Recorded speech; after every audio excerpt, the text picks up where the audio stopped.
નારાયણ ચાચા હરિવંશજીને અષ્ટાક્ષર સિદ્ધ હતું. એ અષ્ટાક્ષર મંત્ર બોલીને યમુનાજી પર ચાલતા અને ડૂબતા નહીં. પછી એક વ્યક્તિને થયું આ તો કેટલું ઈઝી, અષ્ટાક્ષર બોલો અને ચાલો. એટલે ચાચા હરિવંશજી પેલાને કીધેલું કે તું મારા પાછળ પાછળ આવજે તો વાંધો નહીં આવે, પણ પેલાને ઓવરટેક કરવાની ઈચ્છા થઈ અને જ્યાં ઓવરટેક કરવા ગયો એ ડૂબ્યો. પછી માણ એને બચાવવામાં આવ્યો. એને પૂછ્યું કે તમે અષ્ટાક્ષર બોલીને ચાલો તો હું પણ અષ્ટાક્ષર બોલીને ચાલું તો હું કેમ ડૂબ્યો અને તમે કેમ ના ડૂબ્યા? એ કે છે ગુરુ કૃપાથી અષ્ટાક્ષર મંત્ર મને સિદ્ધ થયેલું છે. કોઈ વસ્તુ સિદ્ધ થઈ જાય ને પછી તમે જ્યારે કરો ને ઇટ બીકમ્સ સો ઇઝી. તો સામેવાળાને લાગે આ કેટલું ઇઝી છે, આપણે પણ કરીએ તો.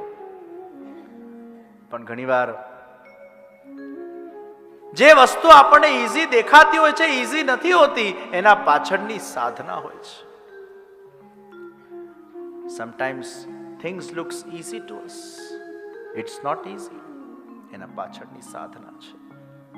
અને કદાચ સાધના નહીં હોય તો હરિની કૃપા હશે. એની સાધના નહીં હોય તો હરિનો કૃપા બલ હશે તો આપણને કોઈક વસ્તુ બહુ સહેલી દેખાય.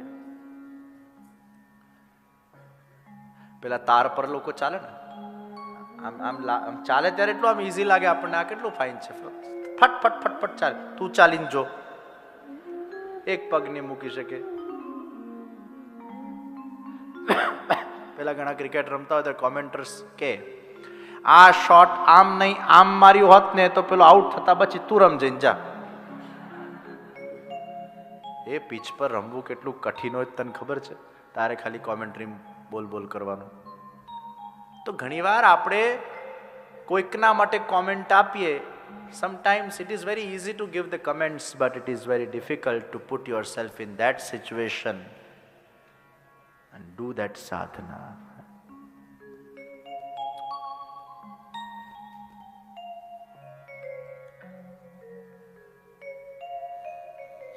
અજામિલનું ભગવાને ઉદ્ધાર કર્યું. ભગવાને ઇન્દ્ર ઉપર પણ કૃપા કરી. ઇન્દ્રએ દેવોની સભામાં ગુરુ બૃહસ્પતિનું અપમાન કર્યું અને પછી ત્વષ્ટા મુનિએ પોતાના પુત્ર વિશ્વરૂપને ગુરુ બનાવવા માટે પ્રસ્તાવ મૂક્યો. ઇન્દ્રએ વિશ્વરૂપને ગુરુ બનાવ્યા. વિશ્વરૂપના 3 માથા હતા અને ત્વષ્ટા મુનિની પત્ની એ અસુર જાતિમાંથી આવેલી. દેવ અસુરોમાં પણ ઇન્ટરકાસ્ટ મેરેજ થતા હતા. તો અસુરમાંથી આવેલી એટલે એ અમુક આહુતિઓ અસુરોને પણ આપતી હતી અને આ ઇન્દ્રને પસંદ ન પડ્યું. ઇન્દ્ર બોખલાઈ ગયો અને ઇન્દ્રએ એ વિશ્વરૂપના 3 માથાઓ કાપી દીધા. બ્રહ્મ હત્યા લાગી અને ઇન્દ્ર એ બ્રહ્મ હત્યાથી ગભરાયો. આ બ્રહ્મ હત્યા લાગી એ પહેલા ઇન્દ્રએ 9 ગ્રહોની સભા બોલાવી અને બધા ગ્રહોને બેસાડીને કીધું કે જુઓ, હું ઇન્દ્ર છું, સ્વર્ગનો રાજા છું, મને કોઈ પણ ગ્રહ નડી ન શકે. શનિદેવ ઊભા થયા. શનિ કે મહારાજ, તમારા પાસે પણ અગર સ્પેશિયલ પાવર્સ હશે તો મારા પાસે પણ ભગવાને સ્પેશિયલ પાવર્સ આપ્યા છે અને હું કોઈ નડ્યા વગર રહું નહીં એવું બને નહીં. ઇન્દ્ર કે તુમ મુझे નહીં નડ सकते, ચાહે કોશિશ કર લો. શનિ કે મારી 7.5 આવવા દો, એમાં તમને બતાડું છું. ઇન્દ્રએ કે મારું જ્યોતિષ મેં જોઈ લીધું છે ને મારી 7.5 ચાલુ થઈ ગઈ છે, તે શું બગાડ્યું મારું? શનિ કે હજી તો શરૂ થઈ છે ને, હજી લોહામાં ચડવા દો પછી વાત તમારી. અને એ જ અરસામાં ઇન્દ્રએ આ વિશ્વરૂપના 3 માથા કાપ્યા. બ્રહ્મ હત્યા લાગી, પાછળ પાછળ દોડી રહી છે બ્રહ્મ હત્યા, આગળ આગળ ઇન્દ્ર, પાછળ પાછળ બ્રહ્મ હત્યા. અને કમળના અંદર આવીને ઇન્દ્ર બેસી ગયા. ભગવાનનું નામ જપ કરવા લાગ્યા. અખંડ ભગવાનનું નામ સ્મરણ કરવા લાગ્યા. બ્રહ્મ હત્યા જતી રહી. 7 વર્ષ પછી જ્યારે કમળમાંથી ઇન્દ્ર બહાર નીકળ્યા, પેલા શનિદેવ આમ સ્વાગત કરવા માટે ઉભા છે. સ્વાગતમ સ્વાગતમ સ્વાગતમ. ઇન્દ્ર કહે છે, જોયું શનિ, તારી 7.5 તું મારો વાળ પણ વાંકો ના કરી શક્યો. શનિદેવ કહે છે, મહારાજ 7 વર્ષ મેં તમને સ્વર્ગનું સિંહાસન છોડાવ્યું, એ જ મારા મહાદશાનો પ્રતાપ હતો. 7 વર્ષ રાજામાંથી રંક બનાવી દે શનિ, રંકમાંથી રાજાએ બનાવી દે શનિ. પણ ભગવાનનું નામ લીધું તું એટલે શનિની આડઅસર ન થઈ, પણ રાજ સિંહાસન તો છોડાવ્યું. બ્રહ્મ હત્યા જે ઇન્દ્રને લાગી એ ભગવાનની કૃપાથી દૂર થઈ, અને એ જે બ્રહ્મ હત્યા ઇન્દ્રએ ભોગવવાની હતી એ પછી ભગવાને 3 જગ્યાએ ડિસ્ટ્રીબ્યુટ કરી. અને એટલે જ કર્યું ઇન્દ્રએ, ભોગવ્યું સ્ત્રીઓએ. 4 દિવસ એ ઇન્દ્રના બ્રહ્મ હત્યાનું ભોગવવાનું સ્ત્રીઓએ આવ્યું, વૃક્ષોએ આવ્યું, અને જલમાં જે લીલ પડે છે એ જલને ભોગવવાનું આવ્યું. આ 3 જગ્યાએ બ્રહ્મ હત્યા ડિસ્ટ્રીબ્યુટ કરવામાં આવી. ઇન્દ્ર પર ભગવાને કૃપા કરી, અજામિલ પર કૃપા કરી, અને સાથે સાથે ભગવાને વૃત્રાસુર પર પણ કૃપા કરી.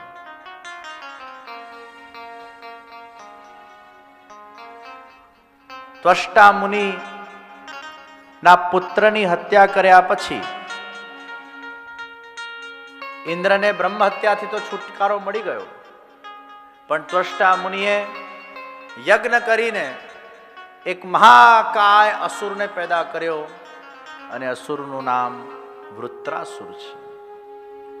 આ વૃત્રાસુર પૂર્વ જન્મમાં ચિત્રકેતુ રાજા હતા, અને આ ચિત્રકેતુ રાજાની 1,00,000 રાણીઓ હતી. 1,00,000 રાણીઓ હોવા છતાં એમને એક પણ સંતાન નથી, અને એક સંતાન માંડ ગુરુના આશીર્વાદથી થઈ, અને એ પણ રાણીઓએ ભેગા મળીને ઝેર આપીને મારી કાઢી. 1,00,000 રાણીઓ હોવા છતાંય સંતાન નહીં, અને માંડ એક સંતાન થઈ, એને પણ આ રાણીઓએ અંદર દ્વેષથી મારી કાઢી. વિચાર કરો એ ચિત્રકેતુની શું હાલત થઈ. નારદજીએ એ પ્રેતને બોલાવ્યા, બાળકના પ્રેતને બોલાવ્યું, અને બોલાવીને આના સાથે સંવાદ કરાવડાવ્યું. પેલો પ્રેત કહે છે કે મારે તમારા સાથે કોઈ લેવા દેવા નથી, હું તો સુખી છું, હું તો છૂટ્યો આ માયા જાળમાંથી. પેલા પિતાને થયું, જ્યારે મારા બાળકને કોઈ લેવા દેવા નથી તો એના પાછળ હું શા માટે શોક કરું. સંકર્ષણ વિદ્યાનું દાન કર્યું નારદજીએ, અને સંકર્ષણનું એમને અનુષ્ઠાન કર્યું, એમનું ચિત્ત એમને ભગવાનમાં લગાડ્યું, બધું છોડીને. શ્રીમદ ભાગવતજીના અંદર ઠેર ઠેર તમે સાંભળશો આ ચરિત્રોને. મોટા સમ્રાટો અનેક પ્રકારના ભોગને ભોગવ્યા પછી જ્યારે એમને જ્ઞાન થાય છે ત્યારે છેલ્લે બધું જ છોડી દે છે. આટલી બધી રાણીઓ, આટલી બધી સંપત્તિ, આટલા બધા ભોગના સાધનો, અંતે રિયલાઇઝ થયું આમાં કઈ સાર નથી, છોડી દે. સાધના કરવા જતા રહ્યા, અને વિચરણ કરતા હતા. શંકર ભગવાનના ખોળામાં, ઋષિઓની સભામાં પાર્વતીજી બેઠા હતા, અને ખોળામાં પાર્વતીજીને જોઈને ચિત્રકેતુની બુદ્ધિ ભ્રમિત થઈ, અને એને કહ્યું, शंकर भगवान की मश्करी करी कि ये क्या, अपनी पति को पत्नी को छड़े चौक ऐसे गोदी में बिठाते हो, अच्छा लगता है। અને હસવા લાગ્યો. પાર્વતીજીએ શ્રાપ આપ્યો, જા તું असुर योनि में जईने जन्म. और वो चित्रकेतु राजा वृत्रासुर बना. क्या पूर्व जन्मना अपराध हो ए बीजा जन्मना अंदर भोगवा पड़े छे, અને એ જ વૃત્રાસુર ભોગવી રહ્યો છે. પરંતુ એનું ચિત્ત, એનું મન એક વિરક્ત વ્યક્તિનું ચિત્ત અને મન હતું. એના ચિત્તમાં ભગવાન હતા, એટલે સંસ્કાર એ કેરી ફોરવર્ડ થયા છે. આપણા પૂર્વજન્મના સંસ્કારો પણ એ નેક્સ્ટ બર્થમાં નિશ્ચિત કેરી ફોરવર્ડ થાય છે. વૃત્રાસુરથી લડવું એટલે કોઈ સામાન્ય વાત નથી. અને એટલે જ બધા દેવોએ ભેગા થઈને કહ્યું કે આપણે એવું વજ્ર બનાવવું પડશે જેનાથી આનું વધ થઈ શકે. બધાએ ચિંતન કર્યું અને પછી દધીચી મુનિ પાસે ગયા. દધીચી મુનિને કીધું, અમને આપના હડકાઓનું દાન આપો. આ દુનિયામાં સૌથી મોટું ડોનેશન અગર કોઈએ આપ્યું હોય તો દધીચી મુનિ છે. તમારા પાસે પૈસા હોય તો તમે પૈસા આપી શકો, ભૂમિ હોય તો ભૂમિ આપી શકો, કન્યાદાન કરી શકો, રક્તદાન કરી શકો, બધું દાન કરી શકો. પણ કોઈ તમને એવું કહે કે જરા જીવતા જીવ તમારા હડકા આપો ને, એ હજી મર્યા પછી વિલમાં લખીને જવાય કે લઈ જજો. જીવતા જીવ ના લઈ શકાય. દધીચી મુનિ એવા તપસ્વી છે. અને જ્યારે એમને જોયું કે દેવોની આનાથી રક્ષા થતી હોય તો મને મારા હડકાઓ આપવામાં પણ કંઈ વાંધો નથી. દધીચી મુનિએ પોતાના યોગ તપશ્ચર્યાથી એમના શરીરને હાડપિંજર કરી નાખ્યું. દેવોએ એમાંથી હાડકા લીધા, એનો વજ્ર બનાવ્યો અને એ જ વજ્ર ઇન્દ્ર લઈને વત્સાસુર સામે લડવા માટે ગયો છે. અને એ વૃત્રાસુરને એ જ વખતે એ વજ્રમાં ભગવાનના દર્શન થયા છે. એના પૂર્વજન્મના સંસ્કારો જાગૃત થઈ ગયા. ક્યારેક કોઈ સત્સંગથી, કોઈ સદગુરુથી, કોઈ સદભગવદીયથી એ વ્યક્તિમાં રહેલા પૂર્વજન્મના સંસ્કારો એ જાગી ઉઠતા હોય છે. અગર પૂર્વ જન્મમાં તમે બહુ મોટા ભક્ત હો અને આ જન્મમાં કદાચ માયામાં અટવાઈને ખોવાઈ ગયેલા હો તો ભગવાન કોઈક સત્સંગના માધ્યમથી તમારા અંતર આત્માને ઝકઝોરી દેશે, તમારા અંતર મનને જાગૃત કરી નાખશે. વૃત્રાસુરને એ વજ્ર ઉપર પ્રભુના દર્શન થયા છે. અને એટલે જ ભગવાન પોતાના ભક્તોને પણ અંત સમયે ભગવત નામ સ્મરણ કરાવડાવીને દેહને છોડાવી દેતા હોય છે. અને એટલે જ અંત સમયે ભગવાનનું નામસ્મરણ અગર પ્રાપ્ત થાય એ જ પ્રમાણ છે કે ભગવાન આપણો ઉદ્ધાર કરે છે. मुझे हमेशा आपके चरण कमलों की सेवा प्राप्त हो, जन्म जन्म जो भी मुझे प्राप्त हो उसमें मैं आपके दास का दास बनूं. ડાયરેક્ટ દાસ બનવામાં કોઈક વાર ભૂલ થઈ જાય ને દાસનો દાસ બનવું તો કોઈક વાર ભૂલ થાય તો પેલો દાસ ટોકે તો ખરો. ગયા જન્મમાં મેં આ ભૂલ કરી, મશ્કરી કરી, એટલે મને પુનઃ આ જન્મની પ્રાપ્તિ થઈ છે. હવે મારા જીવનમાં બીજું મારું કોઈ લક્ષ્ય નથી. ન મને બ્રહ્મલોક જોઈએ, ન મને ભૂમંડળનું સામ્રાજ્ય જોઈએ, ન મને કોઈ સિદ્ધિઓ જોઈએ. બસ મને કેવલ ને કેવલ તમારા દર્શન ને તમારી સેવા અને મારું આ દેહ, મારું મન એ સદૈવ તમારા ગુણોનું ગાન કરતું રહે એ જ જોઈએ છે. ભક્તિના ઉચ્ચ શિખર પર પહોંચીને પછી વ્યક્તિની બધી જ ઈચ્છાઓ સમાપ્ત થઈ જાય છે.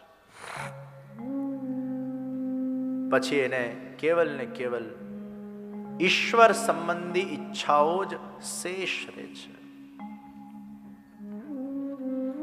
જેમ પંખ વગરના એ પક્ષીઓના બચ્ચાઓ, એ પક્ષીઓ જ્યારે દાણા વીણવા જાય અને જ્યારે પાછા આવતા હોય કેવી પ્રતીક્ષા કરે છે.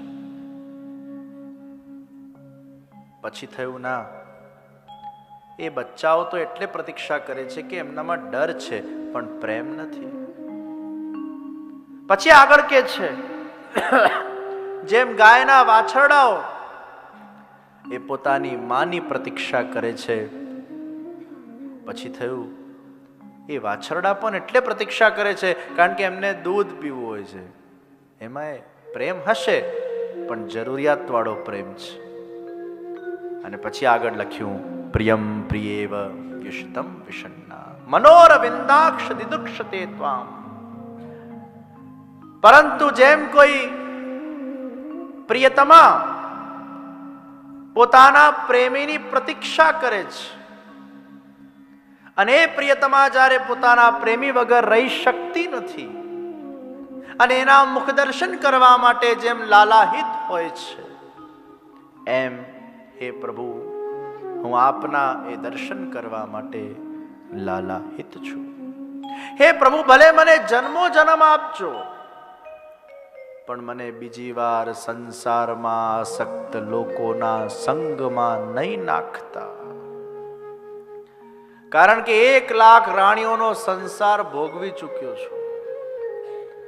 Not again, not again, not again. મને ભૂલે ચૂકે પણ પુનઃ આવા સંસારમાં નહીં નાખતા, અથવા સંસાર આસક્ત લોકોમાં નહીં નાખતા. એમનાથી મને દૂર રાખજો, પણ આપના જે ભક્તો છે, આપના જે દાસ છે, એના મને દાસ બનાવીને રાખજો. બસ યહી મેરી ભાવના હૈ. બહુ સુંદર ભાવ વૃત્રાસુરે પોતાના પ્રગટ કર્યા છે. અને ઇન્દ્ર એ વજ્ર લઈને વૃત્રાસુરના અંદર પ્રવિષ્ટ થાય છે અને વૃત્રાસુરનું વધ કરે છે. તો ભગવાનની મનુષ્ય, દેવ અને અસુર આ ત્રણેય ઉપર ષષ્ઠ સ્કંદના અંદર કૃપા થઈ છે. षष्ठम स्कंद को हम विराम देते हुए आइए हम सप्तम स्कंद के अंदर प्रवेश करें. युधिष्ठिर और नारद जी का ये संवाद है. हिरण्य कशिपुनी पत्नी कयाधु અને કયાધુએ નારદજીનો સંગ કર્યો. ઓમ નમો ભગવતે વાસુદેવાય મંત્રનું અનુષ્ઠાન કર્યું અને એક અસુરના ત્યાં ભક્ત પ્રહલાદનો જન્મ થયો. અને આ ભક્ત પ્રહલાદ જન્મતાના સાથે જ એ નારાયણ નારાયણ નારાયણની ધૂનમાં વ્યસ્ત બન્યા છે. પિતાશ્રી દ્વારા ગુરુજીને કહેવામાં આવ્યું કે તમે આ બાળકને હિરણ્યકશિપુ જ ભગવાન છે એવા સંસ્કાર આપો. પરંતુ પ્રહલાદજી એ જુદી માટીના બનેલા હતા. એ જ્યારે જ્યારે પિતાશ્રી પ્રહલાદજીના એ ગુરુના સામે શિક્ષણના વચ્ચે આવતા, ત્યારે ત્યારે પ્રહલાદજી કંઈક બીજું જ શીખવાડતા હોય છે બાળકોને. પ્રહલાદજી ગુરુને પણ કંઈક શીખવાડતા હોય છે. પ્રહલાદજી ધૂનમાં હોય છે, નારાયણ નારાયણ નારાયણના સ્મરણમાં હોય છે.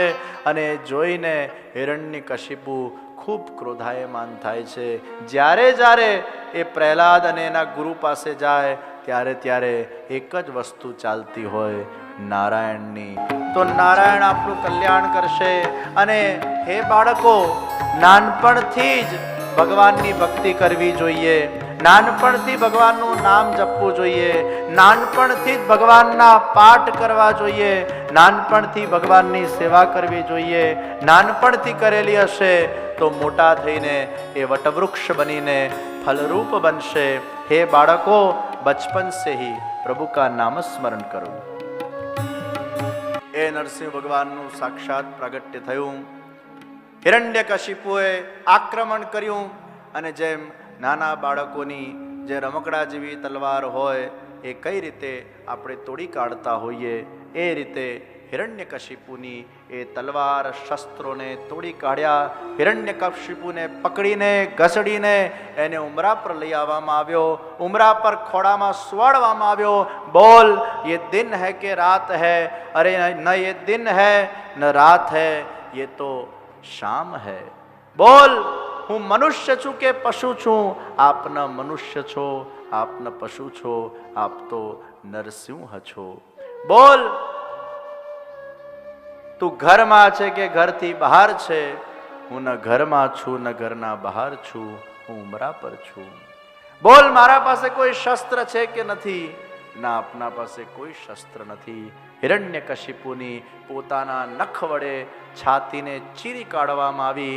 એના આંતરડાને લઈને નરસિંહ ભગવાને એની માળા બનાવી અને ખૂબ ગર્જના કરતા કરતા ક્રોધાયમાન અવસ્થાના અંદર સર્વને દર્શન આપી રહ્યા છે. ભગવાન નરસિંહજીનો જે ક્રોધ પોતાના ભક્તને અતિશય કષ્ટ જે પ્રદાન કરે છે, એના રક્ષણ માટે ભગવાન એ હંમેશા પ્રગટ થઈ જતા હોય છે. प्रहलादनी श्रद्धा, और ये केवल श्रद्धा नहीं थी, ये प्रहलाद का भरोसा था. एक है भगवान में विश्वास, एक है भगवान में श्रद्धा, और एक है भगवान में भरोसा. पहले विश्वास, फिर श्रद्धा और फिर भरोसा.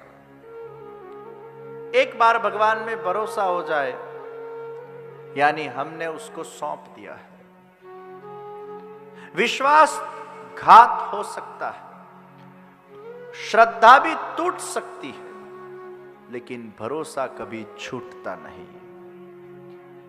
प्लेन में આપણે બેઠા હોઈએ ને આપણે એકવાર ફ્લાઇટ ટેક ઓફ થઈ જાય ને આપણે બેઠા હોઈએ, પછી પાયલટ પર ભરોસો કર્યા સિવાય બીજું કોઈ છૂટકો જ નથી. अब प्लेन क्रैश भी हो जाए तो भी मुझे स्वीकार्य है, और लैंड हो जाए तो भी मुझे स्वीकार्य है. अब हमने जिंदगी तेरे हाथ में दे दी है. वो केवल विश्वास नहीं, वो केवल श्रद्धा नहीं, वो भरोसा हो जाता है. અને એટલે દ્રઢઈને ચરણને કેરો ભરોસો. ભક્તિ માર્ગના અંદર ભરોસો એટલે પોતાના જાતને સોંપી દેવું, समर्पित हो जाना. अब मेरी जिंदगी की डोर आपके हाथ में है, अब जो आपको करना हो आप करिए. आप जो करोगे ये दास उसको स्वीकार करेगा. और ये भरोसा दास भाव से पैदा होता है, ये भरोसा प्रेम भाव से पैदा होता है. જ્યારે તમારા હૃદયમાં દાસ ભાવ નિષ્ઠાપૂર્વક દ્રઢતાથી પ્રગટ થઈ જાય ત્યારે ભરોસો આવી જાય છે. અને જ્યારે તમને તમારા પ્રેમી ઉપર પૂર્ણ પ્રેમ વિકસિત બની જાય ત્યારે આ ભરોસો આવી જાય છે કે મારો પ્રેમી ક્યારે પણ મને છોડશે નહીં. तो दास भाव जब शिखर पर पहुंचता है तो भरोसा बन जाता है. प्रेम भाव जब शिखर पर पहुंचता है तब भरोसा बन जाता है.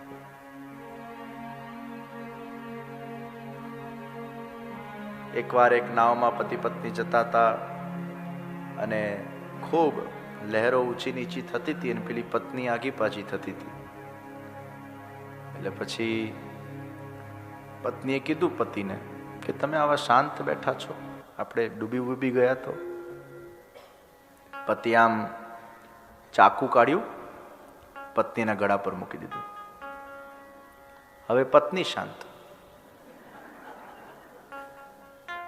તને ડર નથી લાગતો? કે ના, તમે થોડા મને મારવાના છો, તમારામાં મને પૂર્ણ પ્રેમ છે કે તમે મને મારી જ ન શકો, એવો ભરોસો છે તમારા પર. અને ત્યારે પતિ કહે છે જેમ તને મારા પર ભરોસો છે એમ મને ભગવાન પર ભરોસો છે, એ મને ડૂબાડશે નહીં.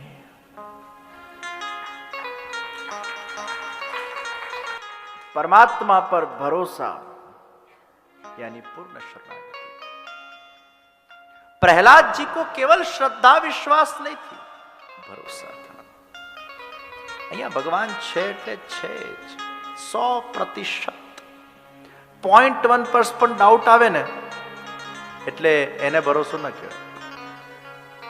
0.1% પણ ડાઉટ ના હોય. એકવાર શિવજીએ બધા ભક્તોની પરીક્ષા કરી કે આ ગંગાજીમાંથી બધા સ્નાન કરીને બહાર નીકળે છે, તો ગંગાજીમાંથી જે સ્નાન કરે એના બધા પાપ ધોવાઈ જાય, તો ખરેખર વિશ્વાસ છે કે નહીં આ લોકોને કે ખાલી એમને એમ સ્નાન કરીને જતા રહે છે. શિવજીએ નાટક રચ્યું. શિવજી એક વૃદ્ધ પુરુષ બની ગયા અને પાર્વતીજી એક સુંદર સ્ત્રી બની ગયા. ખાડો ખોદાઈ ગયો, એ ખાડામાં વૃદ્ધ પુરુષ પડેલા છે. આ સુંદર સ્ત્રી બનેલા પાર્વતીજીએ એલાન કર્યું કે જે વ્યક્તિ એકદમ નિર્દોષ હોય, પાપ રહિત હોય, 0.1% પણ જેના અંદર પાપ નથી, એ મારા પતિને અડકે અને આ ખાડામાંથી બહાર કાઢે. પણ યાદ રાખજો, અગર 0.1% પણ પાપ જો રહી ગયું અને મારા પતિને અડક્યા તો ભસ્મ થઈ જશે. બધા ગંગાજીમાંથી સ્નાન કરીને અડધા તો જોયા વગર જ ચાલતી પકડી. બે ચાર વ્યક્તિ નાઈને થોડુંક આમ જોવા આવ્યા કે આ શું કેસ છે, જરા સ્ટડી કરીએ પહેલા, what it is all about.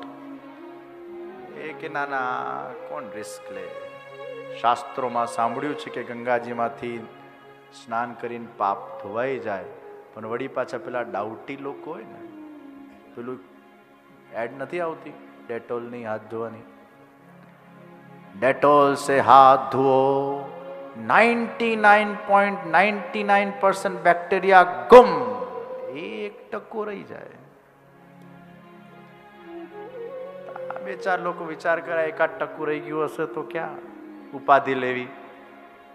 એક વિરલ વ્યક્તિ આવ્યો અને કઈ જ વિચાર્યા વગર એ વૃદ્ધ પુરુષને એમાંથી બહાર કાઢે છે અને શિવજી એને વરદાન આપે છે કે તારામાં એકમાં આ ભરોસો હતો કે ગંગાજીમાં સ્નાન કરીને પાપ રહિત થઈ જવાય છે. શ્રી પ્રભુને પ્યારા શ્રી યમુનાજીના લાડીલા એવા રસિક સત્સંગી વૈષ્ણવોને જે શ્રીના આ વચનામૃત ગમ્યા હોય તો આ વિડીયોને લાઈક કરજો, શેર કરજો અને કમેન્ટ બોક્સમાં જય શ્રી કૃષ્ણ જરૂર લખજો. અને અમારી ચેનલ શ્રી વલ્લભ સત્સંગને સબસ્ક્રાઈબ કરવાનું ભૂલશો નહીં. સર્વે વહાલા વૈષ્ણવોને ભાવથી જય શ્રી કૃષ્ણ.